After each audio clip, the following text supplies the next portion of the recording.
I was so fortunate to grow up in South Africa, a magnificent land. I was also really privileged because my dad was involved with conservation, and we were, as kids, my brothers and I, often exposed to situations where we could see wildlife being rehabilitated or conservation in action. When I was younger, we also had so many pets. We had a tortoise called Archie that later became known as Archino after she laid some eggs. We had dogs and cats, a goose called Golda, some hamsters, some gerbils, cats, a monkey called Ike, and I loved having this menagerie. But when I was younger, I was also known as the person at school who would look after animals, and there was a baby bird that somebody found and brought to me to look after. And this bird had just hatched. It was all pink with no feathers, and I cared for it as tenderly as I could.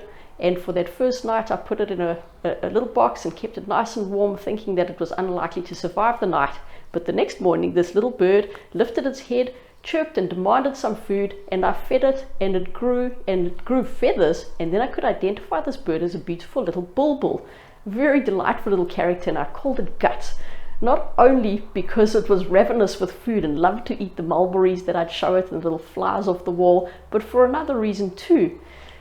When Guts grew to full age, I had a little cage outside my bedroom window which overlooked our pool, and one summer's day Guts was bathing in some water that I'd put out for it, and our dog Gusto was chasing dragonflies around the pool and was pretty excited about it.